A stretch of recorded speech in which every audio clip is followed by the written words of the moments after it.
Hoy vamos a sumergirnos en un libro que es, bueno, mucho más que un libro. El hombre en busca de sentido, de Viktor Frankl, no es solo una crónica de los horrores de los campos de concentración. Es en realidad el testimonio de Frankl, un psiquiatra que se propuso responder una pregunta increíblemente profunda. ¿Qué le pasa a la mente humana cuando se enfrenta a la vida diaria en un campo de concentración?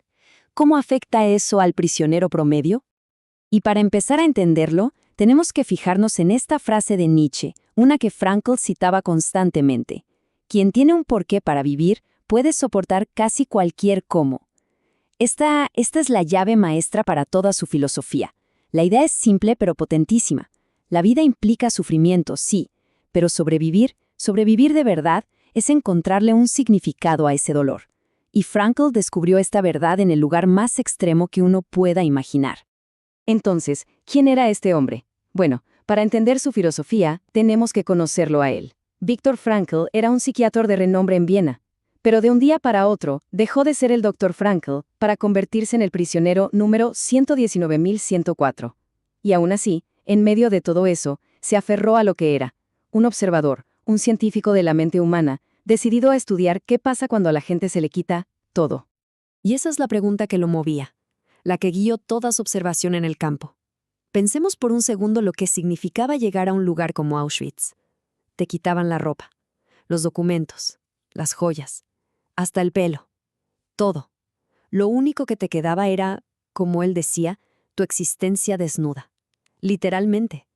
¿Qué pasa por la mente en un momento así? Y lo increíble es que, en medio de todo ese caos y esa deshumanización, Frankl empezó a notar algo. Un patrón. Las reacciones de los prisioneros no eran para nada aleatorias. Seguían una especie de trayectoria, un arco psicológico muy claro que él pudo dividir en 3 fases bien distintas. La primera fase, claro, era el shock, la incredulidad total al llegar.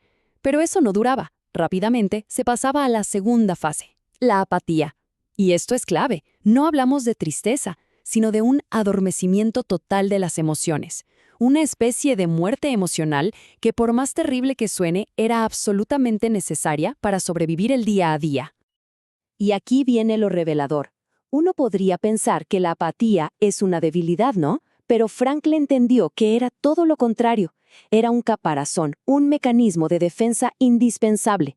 El prisionero tenía que volverse insensible al horror, al asco, a todo.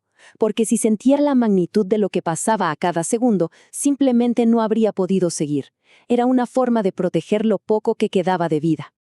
Pero es justo ahí, en ese estado de apatía, de despojo total, donde Frankl hace su descubrimiento más importante, el corazón de todo su pensamiento. Se dio cuenta de que incluso en esa desolación absoluta había algo que nadie nunca podía quitarle a una persona. Una libertad fundamental. Esta cita lo resume todo. Podían quitarte la ropa, el nombre, la dignidad, todo lo exterior, pero esa última libertad, la libertad interior de elegir tu propia actitud frente a lo que te pasa, eso era intocable. La capacidad de decidir cómo enfrentar el sufrimiento, esa era tuya y de nadie más. Y ojo, que esto no era una idea abstracta, no era una teoría bonita. Frankl lo vio con sus propios ojos. Vio a prisioneros que, teniendo casi nada, caminaban por los barracones para dar una palabra de aliento a otro, o para compartir el último miserable trozo de pan que tenían. Esos actos demostraban que la clase de persona en la que te convertías no dependía del entorno, sino de una decisión interna. Entonces, ¿qué hizo Frankl con esta revelación tan poderosa? No se la guardó, la convirtió en el pilar de toda una nueva escuela de psicoterapia que él mismo fundó, la logoterapia. Y créanme, para su tiempo era un enfoque completamente revolucionario.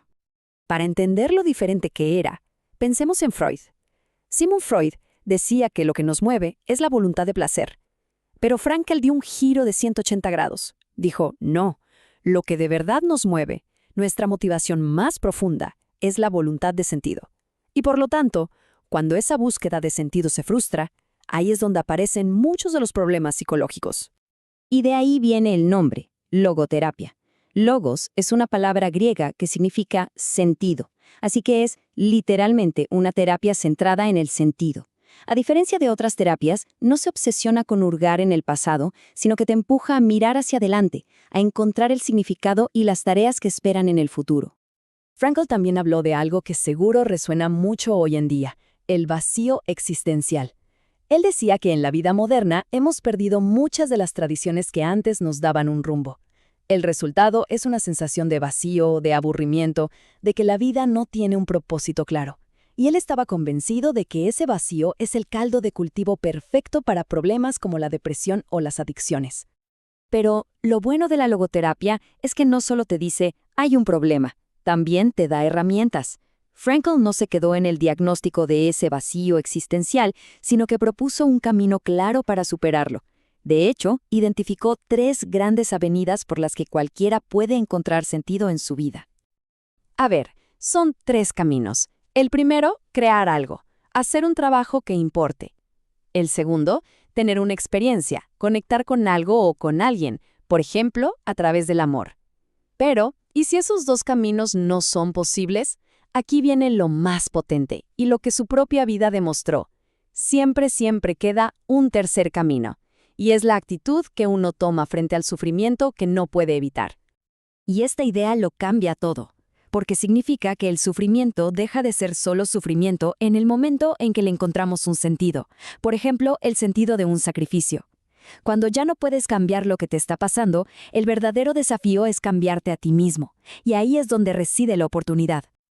Y con esto, Frankl le da la vuelta a la tortilla.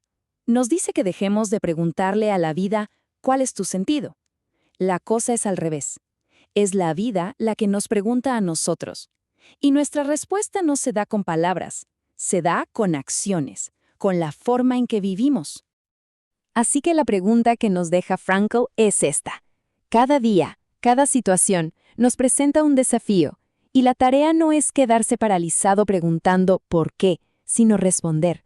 Responder con responsabilidad. La verdadera pregunta que queda flotando en el aire es, ¿qué tarea me está pidiendo la vida que cumpla, aquí y ahora? Nosotros somos Mente Libre. Deja tu like. Hasta la próxima.